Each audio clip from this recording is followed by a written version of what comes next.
The screech of the alarm clock jarred me from a restless sleep, its grating sound cutting through the thick fog of last night's drinking. I groaned, rolling over and slamming a heavy hand down on the clock's rusted top. Silence fell again, thick and oppressive, settling into the corners of the room like dust. My head pounded, each throb a reminder of the whiskey I'd downed before finally collapsing into bed. I lay there for a moment, staring up at the cracked ceiling, trying to summon the will to get up. The light filtering through the grimy window was weak, barely illuminating the cluttered room. Empty bottles, discarded clothes, and a calendar on the wall still turned to the month Adeline had left. I ran a hand over my face, feeling the rough stubble that had grown unchecked for days. I needed to shave, needed to do a lot of things, but the weight of my own existence pressed down on me, making every movement feel like a chore. The thought of facing another day in this miserable cycle, of plowing fields that seemed as endless as the pain in my chest, made me want to curl up and disappear. But the farm wouldn't run itself, and even in my despair, I couldn't let it go to ruin. The land was all I had left. Well, that and a house full of memories I wished I could forget. With a deep sigh, I swung my legs over the side of the bed and planted my feet on the cold wooden floor. The bottle on the nightstand caught my eye, half full and beckoning. I reached for it out of habit, my fingers brushing the smooth glass, but then I hesitated. The reflection in the cracked mirror across the room showed a man I barely recognized, hollow eyes, unkempt hair, and a face that had aged more in the past few months than in the previous 10 years. I let my hand fall away from the bottle and stood up, my legs wobbling slightly as I forced myself to my feet. The room spun for a moment, and I grabbed the edge of the dresser to steady myself. I needed to clear my head, to shake off the haze that clung to me like a second skin. The worn-out work clothes from yesterday were still piled on the chair, and I pulled them on mechanically. As I buttoned my shirt, I caught a glimpse of Adeline's photograph tucked into the frame of the mirror. She smiled out at me from a happier time, when life was simpler and the farm was full of laughter. I quickly looked away, unable to bear the sight of her face. I shoved the photograph into a drawer, out of sight but not out of mind, and grabbed my boots. The smell of earth and leather mixed with the stale scent of whiskey as I pulled them on. The familiar creak of the floorboards followed me as I made my way to the kitchen, where the remnants of last night's dinner, a cold, untouched plate of beans and bread, sat on the table. I didn't bother with breakfast. The thought of food turned my stomach. Instead, I grabbed my coat from the hook by the door and stepped outside into the crisp morning air. The chill bit into my skin, sharp and unforgiving, but it was a welcome contrast to the suffocating warmth of the house. The field stretched out before me, covered in a thin layer of frost that sparkled in the weak sunlight. The tractor sat in the barn, waiting like a patient old horse, and I forced my feet to move toward it. Each step felt like an effort, but the familiarity of the routine helped me push through the fog in my mind. As I walked, I couldn't help but think of how different things used to be. Adeline's laughter used to fill these mornings, her voice a cheerful contrast to the silence that now hung over the farm like a shroud. We'd planned to raise a family here, to build a life together, but all those dreams had crumbled when she left. "Can't live like this anymore, Gabriel," she'd said that day, her eyes filled with a mix of sorrow and determination. "I need more than this, more than what this farm can give me." "What about us?" I'd asked, my voice breaking with desperation. "What about everything we've built together?" Her gaze had softened, but it didn't waver. "I'm sorry," she'd whispered, and then she was gone, leaving me standing in the doorway, clutching the life we'd shared like it was slipping through my fingers. I shook off the memory, forcing myself to focus on the present. The tractor groaned to life as I turned the key in the ignition, the engine sputtering for a moment before settling into a low rumble. I drove down the road, the fields blurring past me, the familiar landscape offering no comfort. Every furrow in the earth reminded me of the work ahead, and the emptiness inside me grew with each passing mile. I was about halfway to the field where I'd be working that day when something caught my eye, a small figure huddled by the side of the road. I squinted, trying to make out what it was, and as I got closer, I saw that it was a woman, wrapped in a thin coat, clutching a child close to her. The sight of them stopped me in my tracks. "Hey!" I called out, killing the engine and jumping down from the tractor. The woman looked up, startled, and I saw the fear in her eyes. She tightened her grip on the child, as if bracing herself for something bad. I approached them slowly, not wanting to scare her more than she already was. "Are you all right?" I asked, my voice softer this time. She hesitated, her eyes darting from me to the child and back again. We're fine," she said, but her voice betrayed her exhaustion, just trying to get to the next town. The child, a boy of about 5, looked up at me with wide eyes, his cheeks red from the cold. He didn't say anything, just pressed closer to his mother, seeking warmth. "It's a long walk in this weather," I said, glancing at their thin coats. "Where are you headed?" "We're just looking for shelter," she replied, her voice barely above a whisper. "Somewhere warm." I could see she was in no condition to keep walking, and the boy looked like he could barely stay on his feet. Without thinking, I pulled the keys from my pocket and held them out to her. "Take these. My house is just up the road. There's a fire going. You can rest there." The woman stared at the keys, her brow furrowed in confusion. "Why would you?" "It's too cold for you to keep walking," I said firmly. "Go on. The house is empty, and you need it more than I do right now." For a moment, she hesitated, her eyes searching mine for any sign of deception. But when she saw none, she slowly reached out and took the keys from my hand. "Thank you," she whispered, her voice thick with gratitude. "Don't mention it," I said, trying to brush off the strange warmth that spread through my chest at her words. "Just stay as long as you need." She nodded and, with a final glance at me, turned and began to walk down the road toward the farmhouse, the boy clutching her hand tightly. I watched them go, a strange feeling settling in the pit of my stomach. It wasn't pity, exactly, more like recognition. I knew what it was like to be lost, to be searching for something you couldn't name. And for the first time in a long while, I felt like maybe I'd done something right, something good. Climbing back onto the tractor, I started the engine and drove off toward the field. But as I worked that day, my mind kept drifting back to the woman and her child, wondering who they were, where they'd come from, and why they were so alone. The usual numbness I felt wasn't there, replaced by a small, flickering flame of curiosity, maybe even hope. As the sun dipped low in the sky, casting long shadows across the land, I found myself looking forward to returning home to see if they were still there. The thought surprised me, but I didn't question it. For the first time in months, I had something to go back to, someone waiting for me. And that made all the difference. The sun had dipped below the horizon by the time I finally turned the tractor back toward home, the sky a deep indigo that bled into the darkening landscape. The day's work had done little to quiet the thoughts racing through my mind, thoughts of the woman and her child I had left at the house. I couldn't help but wonder who they were and what had driven them to the cold edge of nowhere.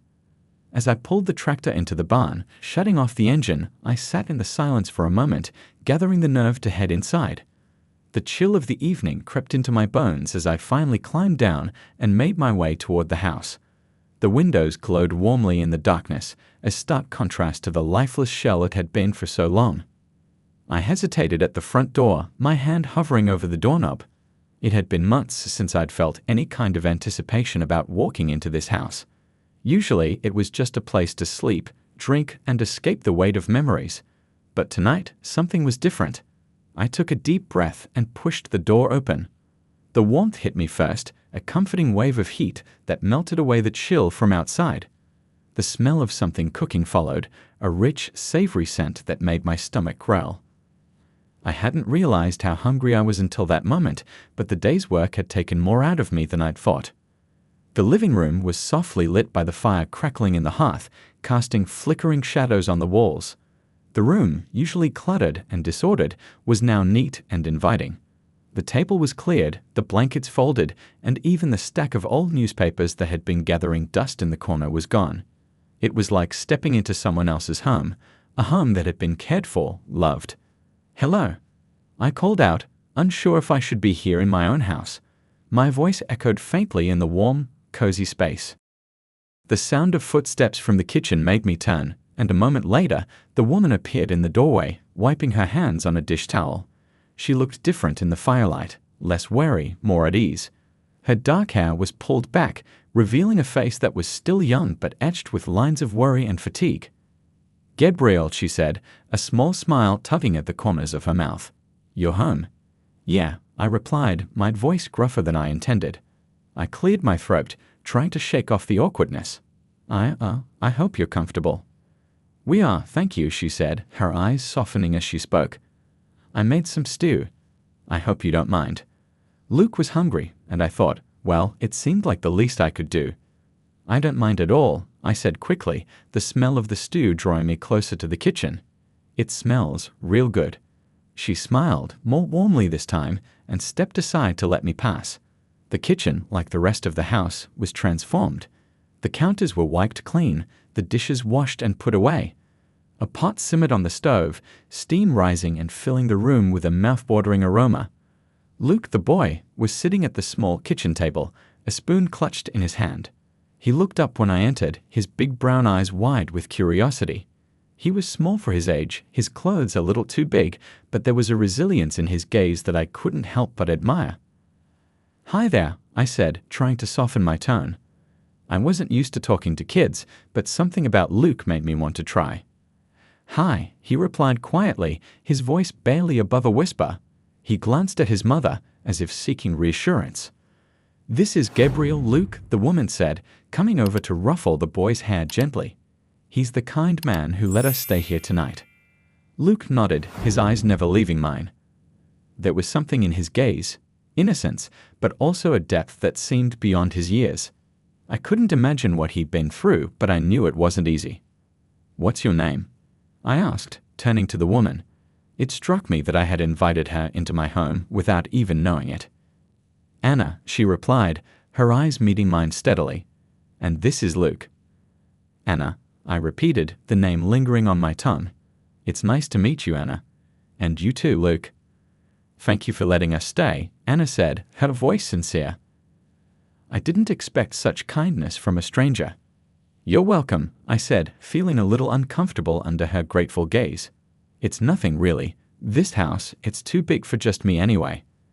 Anna smiled, a trace of sadness in her eyes. Still, it means a lot to us. There was a moment of silence, and I shifted awkwardly, not sure what to say next. Thankfully, Anna broke the tension by turning back to the stove. Why don't you sit down? She suggested, stirring the pot. The stew's ready. You must be hungry after working all day. I didn't need to be asked twice. I pulled out a chair at the table and sat down, feeling oddly at ease despite the strangeness of the situation. Luke watched me carefully as I settled in, his small hands still gripping the spoon like it was a lifeline.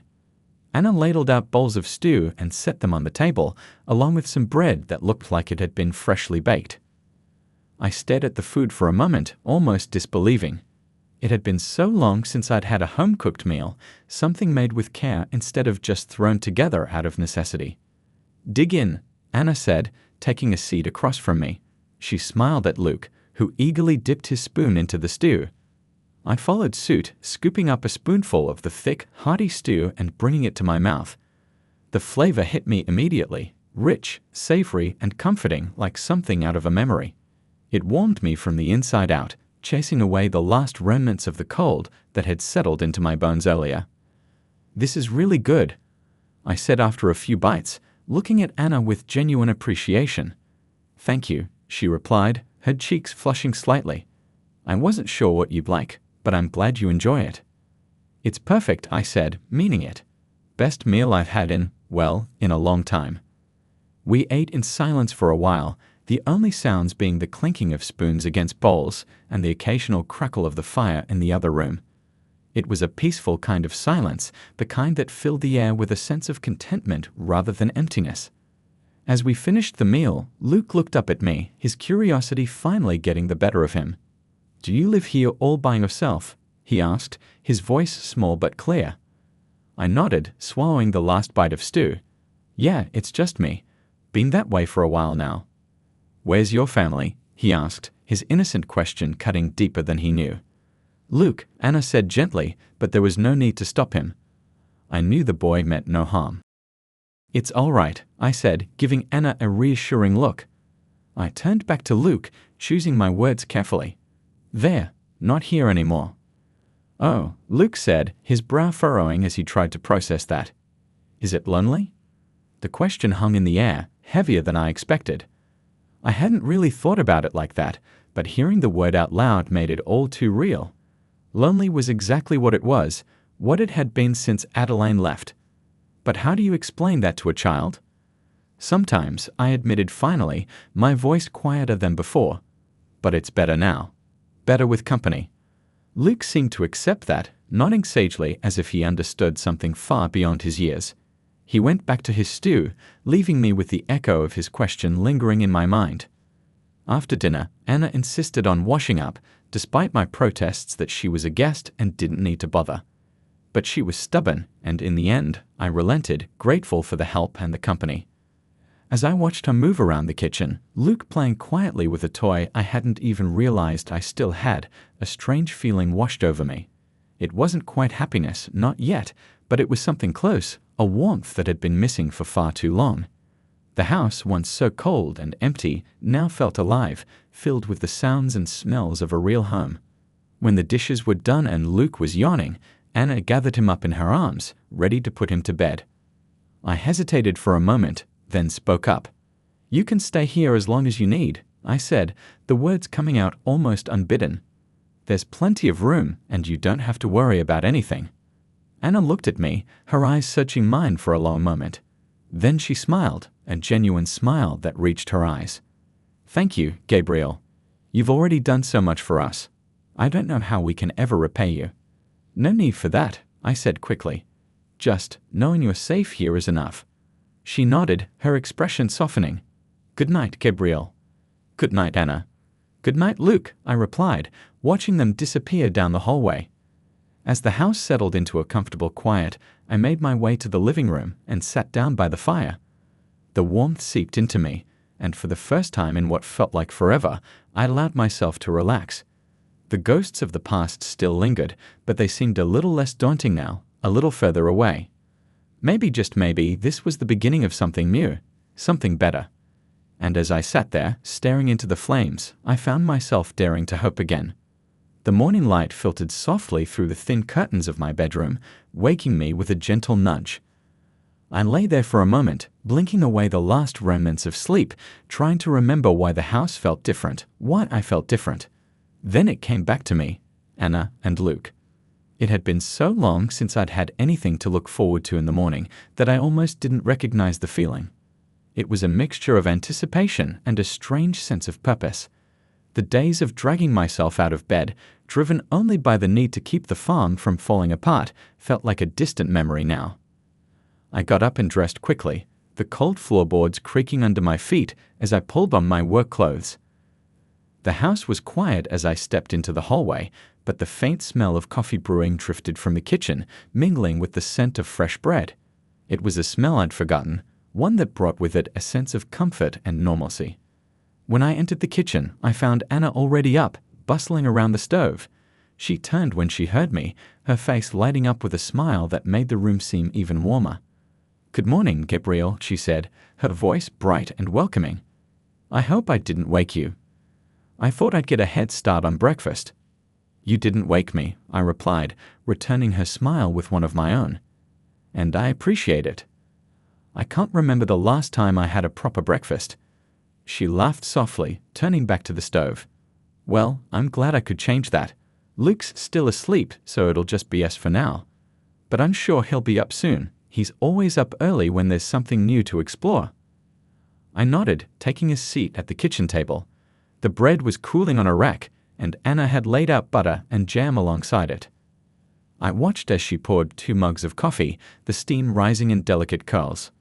As she handed me a mug, I couldn't help but notice how natural this all felt, like we'd been doing this for years instead of just a day. It was strange, this ease between us, considering we were practically strangers. But maybe in some way, our shared loneliness had bridged the gap. "Thank you," I said, accepting the coffee with a nod. "You didn't have to go through all this trouble." "It's no trouble at all," Anna replied, sitting down across from me. "I enjoy cooking, and it's nice to have someone to cook for. Besides, you've already done so much for us. I want to do my part." I took a sip of the coffee, savoring the warmth that spread through me. "You're doing more than enough, Anna. The house hasn't felt this alive in a long time." She smiled at that, a hint of sadness in her eyes. "I know what you mean. It's been a while since we've had a place that felt like home." There was a pause as we both let those words sink in, the silence filled with unspoken thoughts. I wanted to ask her about the life she'd left behind, about the pain that lingered behind her smile, but I held back. It wasn't my place to pray, and I didn't want to push her before she was ready to talk. Instead, I changed the subject to something lighter. What are your plans for today? Anything you need help with? Anna looked thoughtful for a moment, then shook her head. I don't want to impose, but if you have any work that needs doing around the farm, I'd be happy to pitch in. I've always been handy with a garden, and I noticed yours could use a little attention. I chuckled, nodding in agreement. That's putting it mildly. The garden's been neglected for a while now. If you're willing, I'd be grateful for the help. And I'm sure Luke could help me with some of the lighter farm work if he's interested. Her eyes brightened at that. He'd love that. He's been through so much lately, and it's been hard finding things to keep his mind off. Everything. Being outside, working with his hands, it'll do him good. Then it's settled, I said, feeling a spark of excitement at the thought of working alongside them. We'll start with the garden, and if there's time, maybe I can show Luke how to care for the animals. Anna smiled, and for a moment it was as if the shadows of the past lifted from her features, replaced by a genuine sense of hope. Thank you, Gabriel. I know it's been just a day, but I already feel like we found a place where we belong. Her words struck a chord in me, and I felt a warmth in my chest that had nothing to do with the coffee. I looked at Anna, seeing not just the woman who had appeared on my doorstep, but someone who had, in a short time, made my house feel like a home again. I'm glad you're here, I said quietly, meaning every word. Both of you. This place. It's better with you in it. Anna's gaze softened, and she reached across the table, placing her hand lightly over mine. The simple gesture, so full of unspoken understanding, sent a shiver down my spine. We'd better for being here, she replied, her voice just as soft.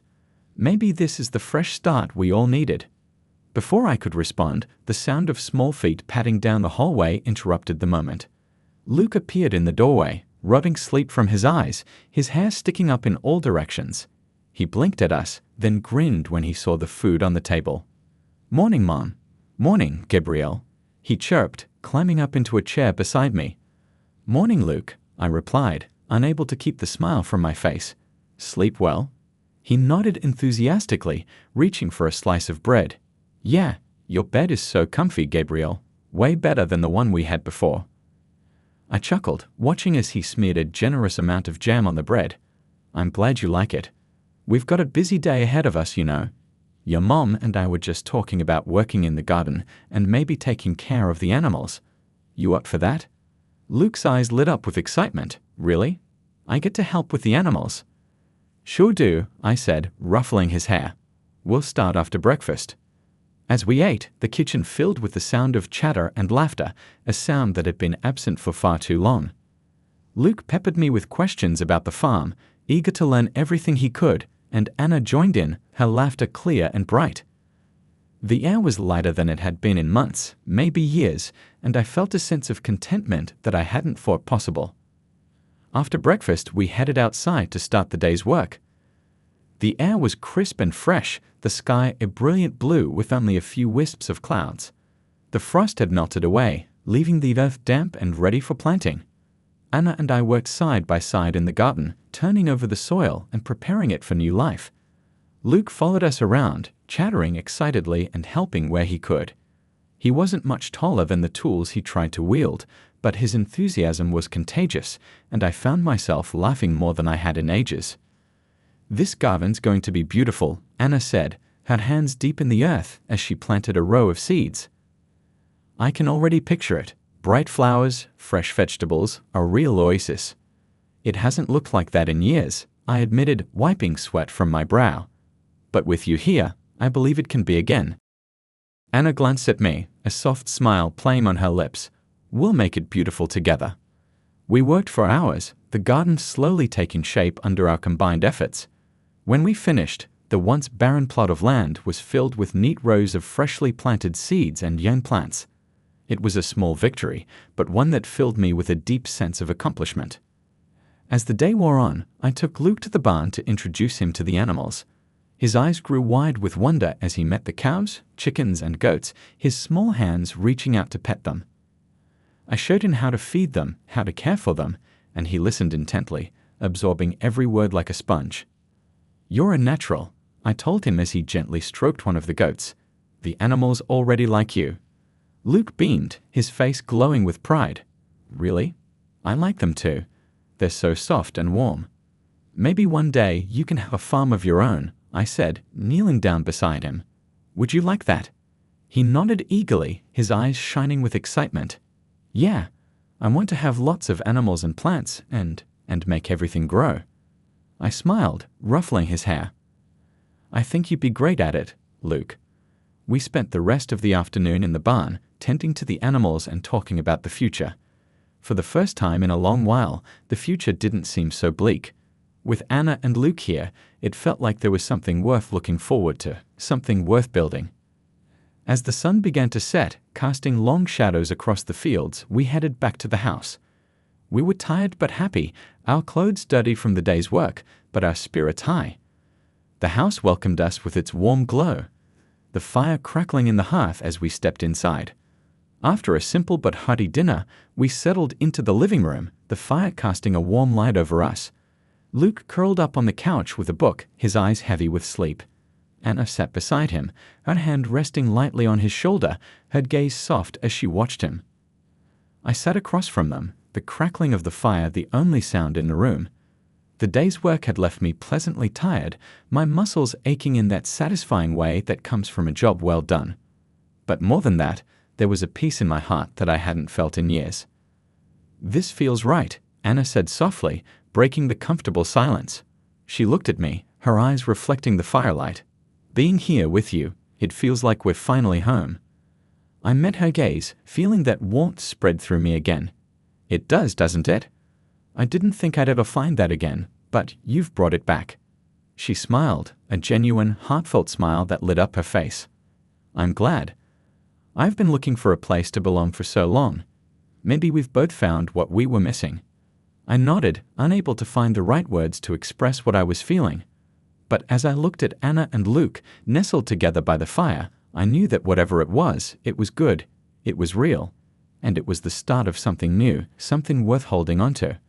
As the night deepened and the fire burned low, I knew that my days of solitude were behind me.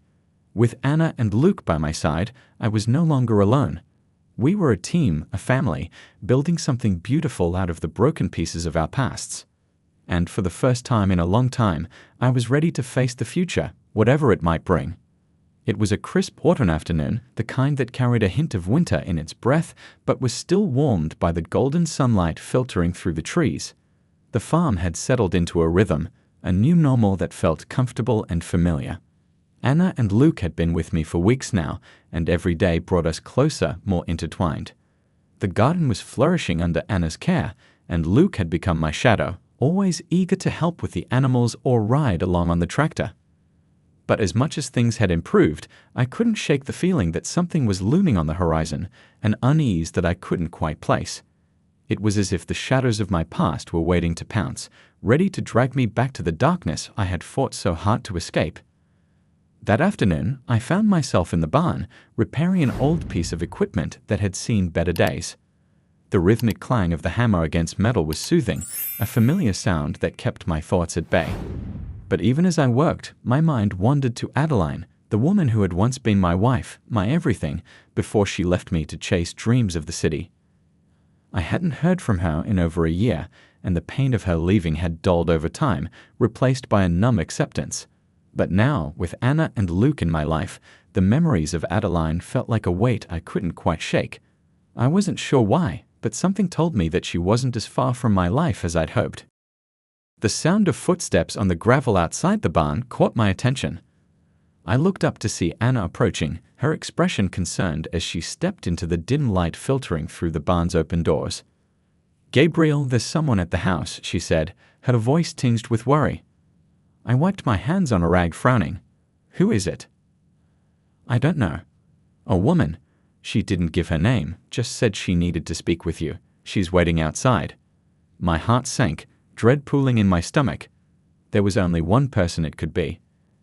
I had never been the type to shy away from a confrontation, but the thought of facing Adeline again after all this time filled me with a strange mix of fear and anger. I nodded, trying to steady my nerves. I'll go see what she wants. Anna reached out, her hand brushing my arm in a comforting gesture. Do you want me to stay with Luke, just in case? I appreciated her offer, but I shook my head. No, it's okay. I can handle it. But thank you, Anna. She nodded, concern still etched on her face. If you need anything, just call. I'm here. Her words gave me a small measure of comfort, but it did little to ease the tightness in my chest. I left the barn and walked toward the house, my footsteps heavy with the weight of what was to come. As I approached, I saw her standing by the front porch, her back to me, a figure framed by the afternoon sun. She turned when she heard me, and for a moment it was like the past had come rushing back in a flood of memories. Adeline looked the same, with her long dark hair cascading over her shoulders, her eyes still as sharp and blue as they had ever been. But there was something different about her, a hardness in her gaze that hadn't been there before. Gabriel, she said, her voice cool and distant like a stranger's. Adeline, I replied, my own voice guarded. What are you doing here? She didn't answer immediately, instead looking around the farm with a critical eye. This place hasn't changed much, she said, almost to herself. I wasn't sure what I expected. It's not the place that changed, I said, unable to keep the bitterness out of my voice. It's the people who left. She flinched, but the hard look in her eyes didn't waver. I didn't come here to argue, Gabriel. I needed to see you. To talk. I crossed my arms over my chest, keeping my distance. What's there to talk about? You made your choice when you left. She sighed, running a hand through her hair in a gesture that was all too familiar. I know I hurt you, and I know there's nothing I can say to make up for that. But things didn't turn out the way I thought they would. The city, it wasn't what I expected. I felt a pang of something, sympathy maybe, but I pushed it aside. You made your bed, Adeline. I'm sorry if it's not what you wanted, but that's not my problem anymore. Her expression softened for a moment, and I saw a flicker of the woman I used to know. I thought I wanted something more, something bigger than this life. But I was wrong, Gabriel. And I've been miserable ever since I left. I don't know what I was thinking. I shook my head, feeling a mix of anger and sorrow. You were thinking of yourself, Adeline. You always were. She bit her lip, her eyes glistening with unshed tears. Maybe I was. But I've had a lot of time to think, and I realize now that I made a mistake. Leaving you, leaving all of this was the biggest mistake of my life. Her words hung in the air, and for a moment I didn't know what to say. Part of me wanted to believe her, to let go of the anger and the pain, but the other part of me remembered the long, lonely nights, the emptiness that followed her departure. I wasn't the same man she had left behind, and I wasn't sure I wanted to be. Before I could respond, Anna appeared on the porch, her expression unreadable as she looked between us. Luke was with her, clinging to her hand, his eyes wide with curiosity. Is everything okay? Anna asked, her voice calm but firm. Adeline's eyes flickered to Anna and then to Luke, and something in her gaze shifted. It was as if she suddenly understood that things had changed, that I had moved on, even if I hadn't fully realized it myself. Who is she? Adeline asked, her voice laced with something sharp, jealousy maybe. I stepped closer to Anna, instinctively wanting to shield her from whatever storm was brewing. This is Anna, and this is Luke. They're staying here with me. Adeline's eyes narrowed, but she forced a smile. I see. Well, I guess things really have changed. They have, I said firmly. You left, Adeline. You made your choice, and I've made mine. For a moment, she looked like she might argue, but then she seemed to deflate, the fight going out of her. I didn't come here to make things difficult for you, Gabriel. I just needed to see you, to see if there was anything left. I didn't know how to respond to that, so I said nothing. The silence stretched between us, heavy with all the things that had been left unsaid. Finally, Adeline sighed, her shoulders slumping. I guess I got my answer. I won't bother you anymore. She turned to leave, but before she walked away, she glanced back at me, her eyes filled with a sadness that tugged at my heart despite everything. I hope you're happy, Gabriel. I really do. With that, she walked away, her footsteps echoing on the gravel driveway as she disappeared down the road. Anna and I stood there in silence for a long moment, watching her go. When she was out of sight, Anna turned to me, her expression soft and understanding. "Are you okay?" she asked, her voice gentle. I took a deep breath, feeling the tension in my shoulders slowly start to ease. "I think so." I didn't realize how much I needed to hear that, to know that it's really over. Anna nodded, her eyes full of empathy. It's not easy letting go of the past, but sometimes it's the only way to move forward. I looked at her, at the woman who had become so much more than just a stranger in my house. She had brought warmth and light back into my life, something I hadn't thought possible after Adeline left. And in that moment, I knew that whatever ghosts of the past still lingered, they had no place in the life I was building now. "Thank you," I said quietly, my gaze meeting hers. "For being here, for everything." Anna smiled, a small, reassuring smile that made my heart swell. "You don't have to thank me, Gabrielle. I'm just glad I could be here with you." I reached out, taking her hand in mine, feeling the warmth of her touch. Luke was still by her side, looking up at us with wide, innocent eyes, unaware of the emotional storm that had just passed. "Let's go inside," I said, squeezing her hand gently. "We've got a life to live. Together." As we walked back into the house, the shadows of the past seemed to fade away, replaced by the warmth of the present and the hope of the future. Whatever challenges lay ahead, I knew that with Anna and Luke by my side, I could face them head-on. And as the door closed behind us, I knew that I was finally ready to let go of the past and embrace the new beginnings that lay before me. The days following Adeline's visit passed in a strange, uneasy calm. It felt like the calm before a storm, where everything seemed normal on the surface, but underneath, a tension simmered, waiting for something to ignite it. Anna, Luke, and I had settled back into our routine on the farm, but I couldn't shake the feeling that trouble was on the horizon. That trouble had arrived one late afternoon when I saw a car pull up the long driveway, a cloud of dust trailing behind it. I was in the barn, finishing up some work with the animals, when the sound of tires crunching on gravel caught my attention. I stepped outside and shielded my eyes against the lowering sun, trying to make out who was coming.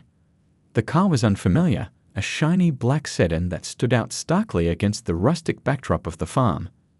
As it came to a stop near the porch, I saw two figures step out.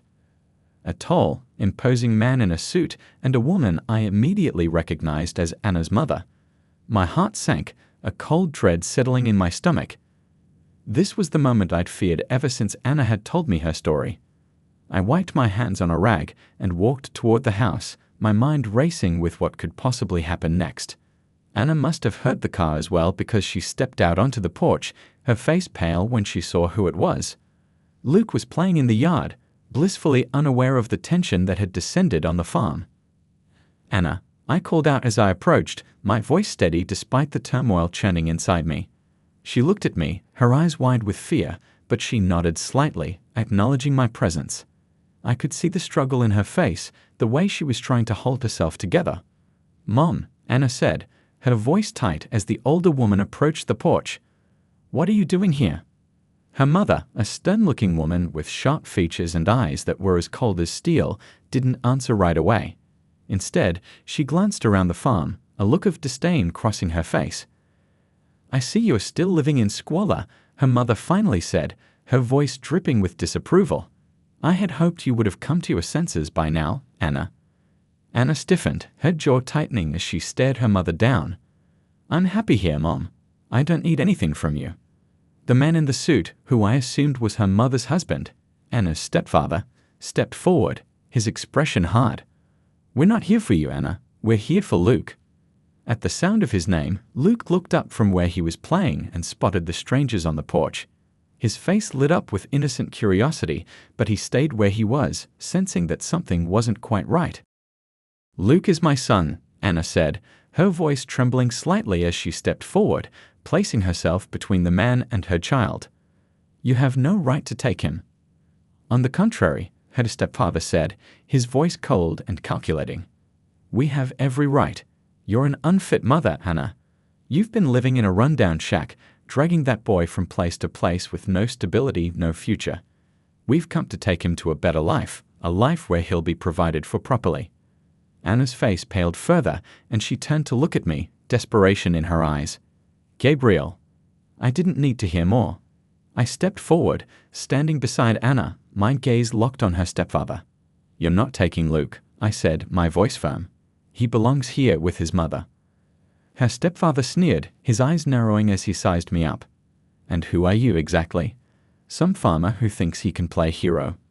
I'm the man who's been looking after them, I replied, not backing down. And I'm not letting you take Luke away. Anna's mother finally spoke up, her tone icy. This is none of your concern. Anna is clearly incapable of making good decisions for her son. We've spoken to our lawyer, and if we have to, we'll take this to court. But we came here today to resolve this peacefully.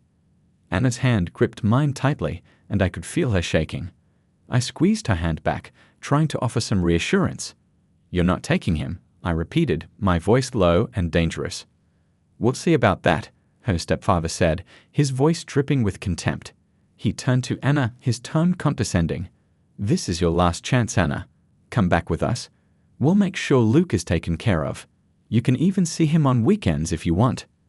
Anna's eyes filled with tears, and she shook her head, her voice trembling as she spoke. I'm not going anywhere with you. Luke stays with me. Her mother's expression hardened, and she stepped closer, her voice laced with venom. You're making a mistake, Anna. You've always been a disappointment, reckless, irresponsible. But I never thought you'd stoop this low, dragging that child into your mess of a life.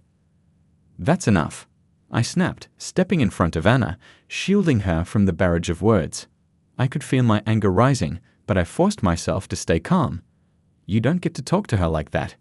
Anna is a good mother, and Luke is happy here. You're not taking him away because you think you know better. Her stepfather's eyes blazed with fury, and he took a step closer, his voice a low growl. You're going to regret this, farmer. We're going to take Luke, whether you like it or not. Before the situation could escalate further, I heard a voice from behind us, a soft, hesitant voice that belonged to Luke. Mom? Gabriel? What's going on? We all turned to see Luke standing a few feet away, his small face filled with confusion and fear. Anna immediately went to him, kneeling down to his level and pulling him into her arms. It's okay, Luke, she whispered, her voice trembling. Everything's going to be okay. Luke looked up at her, then at me, his eyes wide. Who are they? They're your grandmother and your step-grandfather, Anna said, struggling to keep her voice steady. They want to take you to their house, but you don't have to go if you don't want to. Luke's eyes darted between his mother and the strangers, clearly uncertain. I don't want to go, Mom.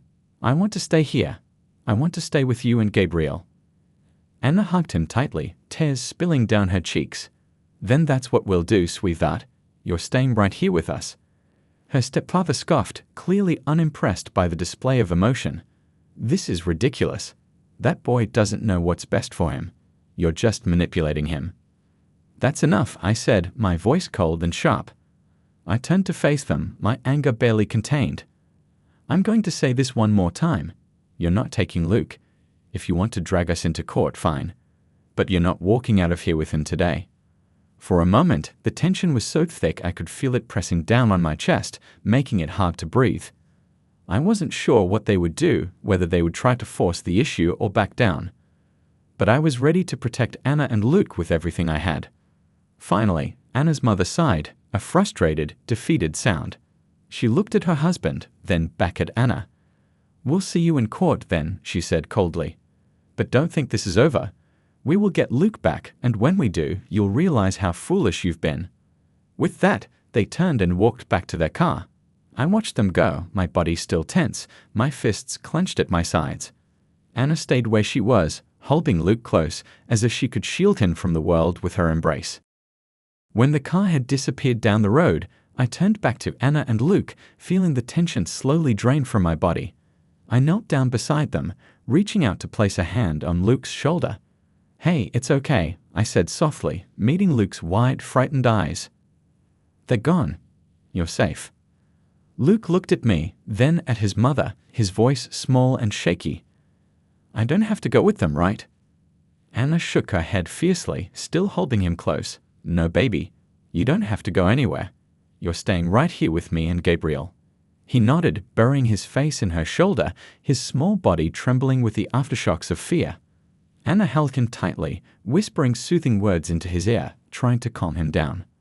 I stood up, giving them a moment before placing a reassuring hand on Anna's shoulder. "We'll fight this, Anna. They're not taking him. I promise you that." She looked up at me, her eyes red from crying, but there was a fierce determination in her gaze. "We'll fight, together." I nodded, my heart swelling with a mixture of pride and protectiveness. Together. That night, after Luke had finally fallen asleep, exhausted from the emotional toll of the day, Anna and I sat together in the living room, the fire crackling softly in the hearth. The silence between us was heavy, but it wasn't uncomfortable. It was the silence of two people who had been through a battle and were now gathering their strength for the next one. "I can't lose him, Gabriel," Anna said quietly, breaking the silence. "He's everything to me. I can't let them take him away." "You won't lose him," I said, my voice firm. "We'll do whatever it takes to keep him here. He belongs with you, Anna, with us." She looked at me, her eyes shining with gratitude and something else, something deeper. "Thank you," she whispered, "for standing by us, for being here." "I'll always be here," I said softly, reaching out to take her hand in mine, "no matter what." As we sat there, hand in hand, I knew that the battle for Luke was just beginning, but I also knew that we would face it together as a family.